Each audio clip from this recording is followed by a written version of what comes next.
Imagine waking before sunrise 10,000 years ago.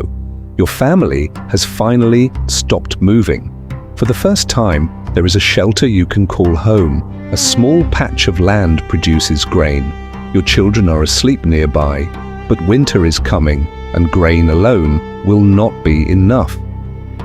Then you hear something outside. Branches snap. You step toward the entrance and see a wild boar digging through the scraps your family threw away the night before. It is dangerous. It is also food. You could kill it now and feed your family for a few days. Or you could do something that seems almost ridiculous. Keep it alive, feed it, let it reproduce. And if you are willing to wait, that one animal could become a source of meat your family can depend on again and again. For generations, humans made that choice, and something extraordinary happened. The animal that gave us no milk, no wool, and no transportation became one of the most important animals in human civilization. It followed humans into permanent settlements. It fed soldiers marching across empires. It crossed oceans with explorers. It became a symbol of religious identity powerful enough to divide billions of people. And centuries later, the way humans processed its body would help inspire a system that transformed modern manufacturing. But there was a hidden cost. The very qualities that made the pig so valuable, its ability to reproduce quickly, survive on almost anything, and live in enormous numbers, would eventually create a weakness on a scale its earliest farmers could never have imagined. Because once humanity learned how to turn one animal into millions, what happens when something goes wrong?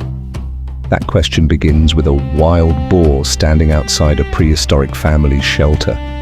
But it ends somewhere much larger. It ends with religion, empire, industry, and a modern global food system that discovered the same animal that helped build civilization could also expose how fragile civilization had become.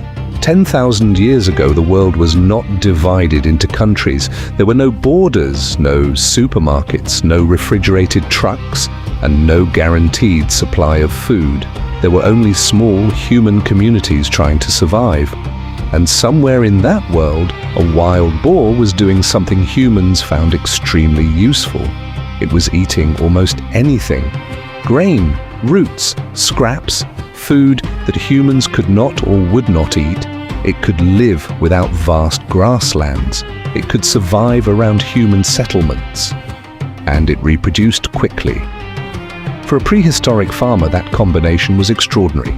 A cow needed pasture, a sheep needed grazing land, a horse was useful for transportation, but a pig could turn waste into meat. And that changed the calculation. You didn't need to follow herds anymore. You didn't need enormous fields of grass. You could keep an animal close to your home, feed it what you had, and let it reproduce. The wild animal outside the settlement was becoming something different, a permanent source of food. Archaeological evidence suggests pigs were domesticated independently in multiple regions, including parts of the Near East and East Asia.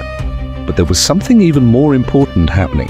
Humans weren't simply domesticating an animal, they were changing the meaning of home itself. In ancient China, a character representing home placed a pig beneath a roof. The idea was simple. A pig beneath a roof meant permanence. It meant a family had stopped moving. It meant property.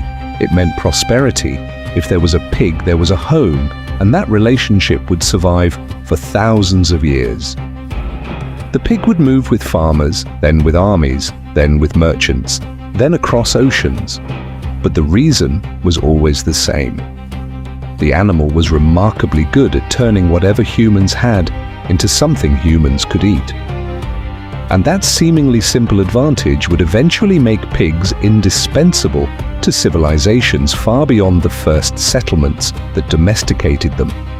Because once humans learned they could build their lives around a permanent source of meat, the pig stopped being just an animal. It became part of the machinery of civilization.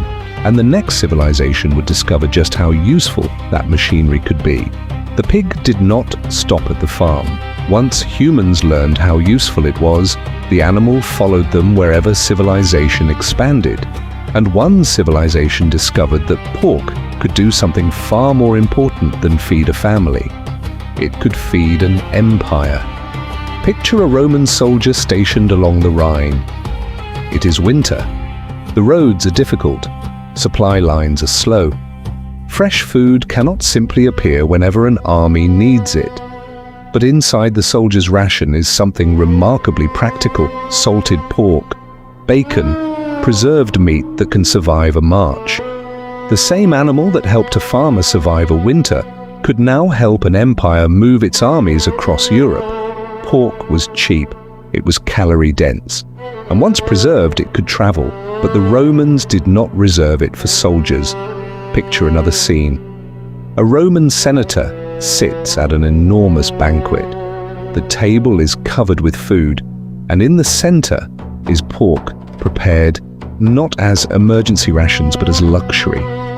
Stuffed pig stomach, roasted suckling pig, fruit sauces, elaborate recipes recorded in the ancient Roman cookbook associated with Apicius. The same animal was feeding the poorest soldier and entertaining the richest man in the empire. That flexibility was one of pork's greatest advantages. It could be survival food, it could be luxury food, and it could be preserved for months. The Romans developed sophisticated methods of curing pork, salting legs and smoking sausages. Those techniques would influence traditions that survived for centuries, including products associated with Italian prosciutto and Spanish jamon. But this is where the story takes an unexpected turn. Because while Rome was turning pork into an essential part of its civilization, another force was beginning to define humanity's relationship with the animal in a completely different way: religion. Roughly 2 billion people alive today avoid pork. Not because they cannot afford it, not because they have never tasted it, because they believe they should not eat it.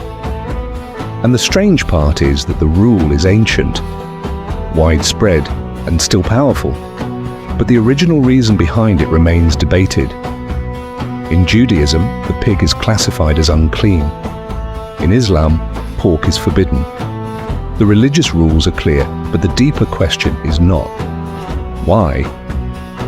For centuries, scholars have proposed different explanations. Perhaps it was health, perhaps ecology, perhaps symbolism. Each explanation seems convincing at first, and each has a problem.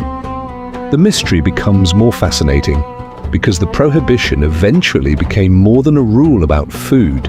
It became a declaration of identity. A meal without pork could tell the world who you were.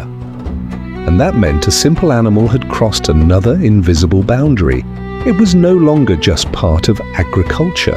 It was now part of religion, part of culture, part of conflict. The pig had gone from a prehistoric farmer's source of meat to a tool of empire, and now to a symbol powerful enough to separate entire communities. But the story was about to leave the old world, because across an ocean, Europeans were preparing to carry pigs into a new continent. And what happened next would prove just how dangerous the animal's greatest strength could become. The ocean changed everything. When Europeans crossed into the Americas, they did not arrive with empty ships. They brought animals, and among them were pigs. For the Europeans, the animal was familiar.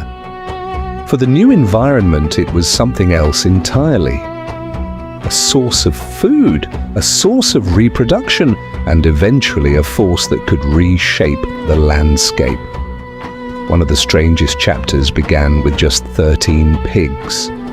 13.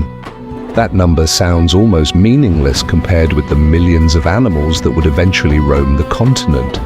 But pigs have an unusual advantage. They reproduce quickly, and unlike many domesticated animals, they are remarkably adaptable. Some escaped, others were deliberately allowed to roam. And once pigs were outside the control of farmers, the landscape itself became their opportunity. What began as livestock could become a wild population. And suddenly the same qualities that had made pigs so valuable to humans were working without humans. They could search for food, they could survive, they could reproduce, and they could spread. How did 13 pigs become an ecological crisis involving millions? That question is strange enough on its own. But there was another transformation happening at the same time. The pigs that stayed on farms were becoming something much bigger than individual animals. They were becoming an industry. After the American Revolution, pioneers moving west brought pigs with them. Young pigs were sometimes carried in wooden crates attached to covered wagons. As settlements expanded, herds grew. And one American city was perfectly positioned to turn those animals into money: Cincinnati. The city sat on the Ohio River, with connections reaching east toward Pittsburgh and south through the Mississippi River system toward New Orleans. For livestock and finished products, the geography was almost perfect. Pork packers began establishing businesses there as early as 1810. By the 1850s, Cincinnati had become the pork-packing capital of the world. More than 450,000 hogs could pass through the city in a year. Pigs were everywhere. They wandered through streets. Slaughterhouses crowded the riverfront. Rendering plants operated continuously, and the smell became part of the city itself. Cincinnati earned a nickname, Porkopolis. But industrial success creates its own competition. Railroads expanded west, farmers gained easier access to new markets, and Cincinnati's advantage began disappearing. By the 1880s, another city was taking the crown, Chicago. And Chicago was about to transform pork in a way that had almost nothing to do with food. Because inside its enormous stockyards, workers discovered a new way to process an animal, not simply faster, systematically. Pig carcasses were suspended from overhead trolleys. They moved past workers in a continuous line. One person made one cut, then the carcass moved. Another worker, then another, then another. The carcass kept moving. Imagine standing at one station for hours. The same shadow swings toward you. You make the same movement again and again and again. The system was relentless, but it was also incredibly efficient, and someone was paying attention. Henry Ford's engineers visited Chicago's slaughterhouses and saw something that looked strangely familiar. Not a way to kill animals, a way to organize production. The slaughterhouse had learned how to take one large object and move it through a sequence of specialized workers. Ford could reverse the principle. Instead of taking something apart, build a something piece by piece. In December 1913, Ford installed a moving assembly line at his Highland Park plant. The time required to build a Model T fell from more than 12 hours to roughly 93 minutes. A system designed around a pig carcass had helped inspire a manufacturing revolution, but Chicago's slaughterhouses had another story hidden behind the efficiency.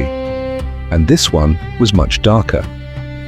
In 1906, novelist Upton Sinclair went undercover inside Chicago's meatpacking industry. He expected to expose the brutal conditions faced by immigrant workers. Instead, what shocked the public was what could end up on their plates. Rotten meat, diseased animals, food being processed under horrifying conditions. Sinclair had gone looking for the story of workers. He found a story about food, and America reacted. President Theodore Roosevelt demanded an investigation. Congress responded within months. On June 30th, 1906, two landmark laws were signed, the Meat Inspection Act and the Pure Food and Drug Act. The modern American food safety system was taking shape. The irony was almost perfect. The same industrial system that had made pork cheaper and more efficient had created problems so serious that the government had to intervene. But even that wasn't the final transformation. Because after World War II, pork production would enter an entirely new era. The family farm would begin giving way to industrial facilities. Thousands of pigs could now be raised together. Breeding could be optimized. Production could be accelerated. Pork could become cheaper and more abundant than ever before. And eventually one country would take this system further than anyone had imagined: China. The pig beneath the roof had once symbolized a household. Now that household had become an industrial empire. And that scale was about to become a problem. A farm, a meal, a way to survive another winter. But over time, that same animal came to represent completely different worlds. In Spain, there are pigs raised for a product that can take years to produce. Imagine walking through an oak forest. The pigs move beneath the trees, feeding on acorns. They are not being pushed through a factory. They are being raised slowly. A single leg of jamon iberico can take around 3 years to cure. Here, pork represents patience, tradition, place, craft. The animal is valuable precisely because the process is slow. Then look at an industrial processing plant in Iowa. The contrast could hardly be greater. A pig enters as a living animal, and in less than 24 hours it can become packaged cuts ready for distribution. Efficiency, scale, affordability, the same animal, two completely different philosophies. And that contrast stretches across the world. In Germany, there are more than 1,500 varieties of sausage. In Spain, centuries of curing traditions remain tied to particular landscapes. In the United States, enormous industrial facilities process animals at a speed earlier generations could never have imagined. And in China, pork became so deeply integrated into the food system that a disease outbreak in pigs could send economic shockwaves far beyond the farm. So perhaps the real history of pork is not the story of how humans conquered an animal. It is the story of how humans kept changing what that animal meant. First, it was survival, then prosperity, then empire, then religious identity, then industrial efficiency, then food regulation, and eventually global dependence. Every transformation solved a problem, but every solution created another. Keeping pigs near the home made food more reliable. Large herds made meat more abundant. Industrial farming made it cheaper. Global trade made it available to more people. But each step also increased the scale of the system and increased the consequences when something went wrong. That is the strange paradox at the center of this entire history. The pig succeeded because it adapted so well to human civilization. And humans succeeded because they learned how to adapt the pig to their needs. For 10,000 years, that relationship kept becoming more efficient, more productive, more connected, until eventually the question was no longer, how much can the pig give us? It became, how much of the world can depend on it? And that is where the story comes full circle. Because beneath an ancient Chinese roof, the pig once symbolized something very small, home.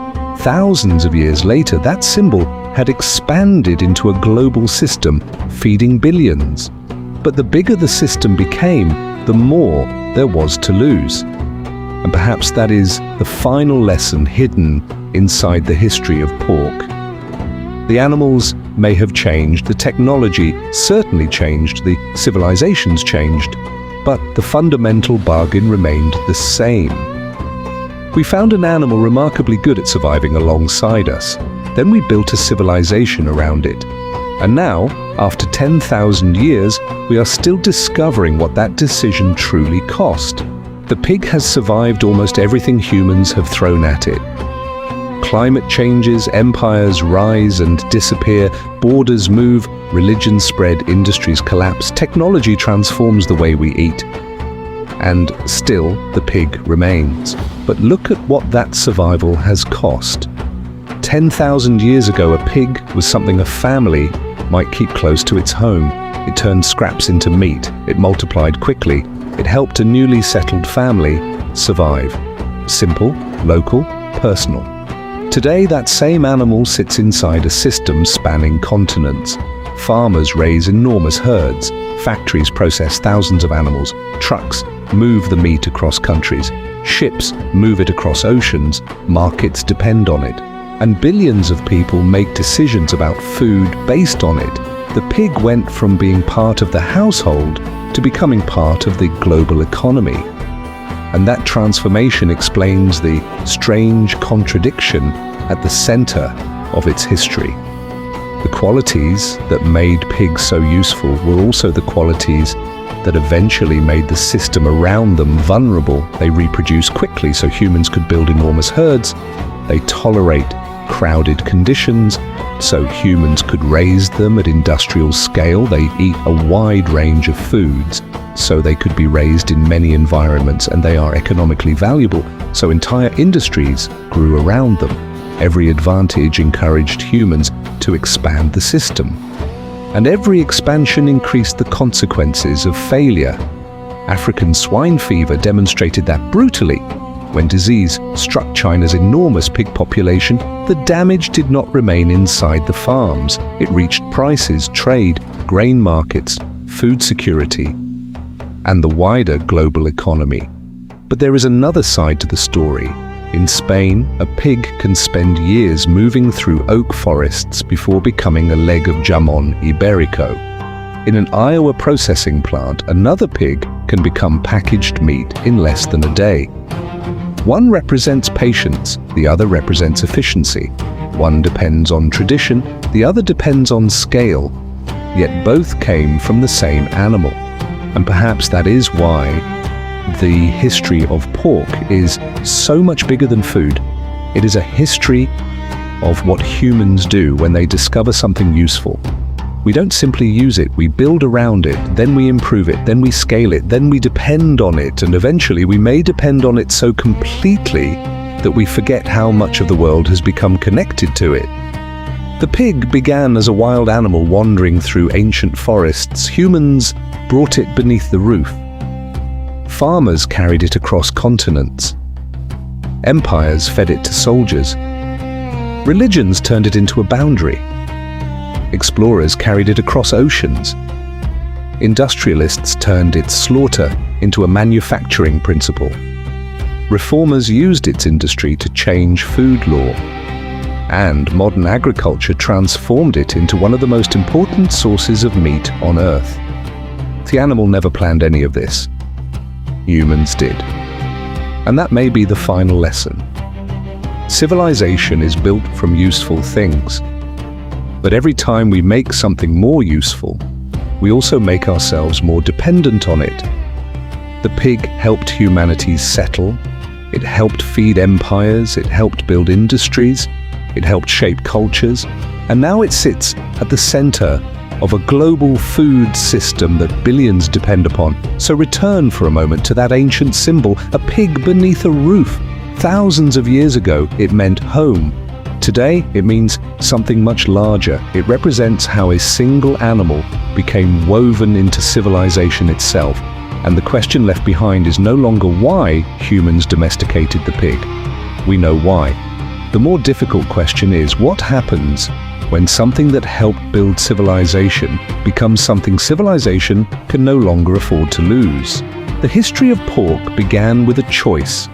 A wild animal appeared near a human settlement. Humans could hunt it, or they could keep it. They chose to keep it.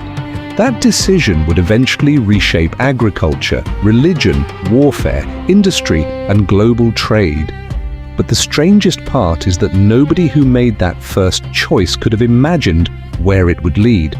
They could not have imagined Roman soldiers carrying preserved pork across Europe. They could not have imagined religious laws turning pork into a boundary between communities. They could not have imagined pigs crossing the Atlantic and spreading across a new continent. They could not have imagined Cincinnati becoming Porkopolis. They could not have imagined Chicago's slaughterhouses inspiring a manufacturing revolution. And they certainly could not have imagined a world where one country's pig population could influence global food prices. Yet every step followed the same basic pattern. Humans found something useful, then they found a way to make it more useful, then they scaled it, and eventually they depended upon it. That pattern is bigger than pork. It is one of the oldest patterns in human civilization. We take something from nature, we make it productive, we build systems around it. Then those systems become so enormous that they begin changing the world around them. The story of humans who kept finding new ways to build a world around one animal. And once we built that world, we could no longer pretend the pig was just another animal. It had become part of us.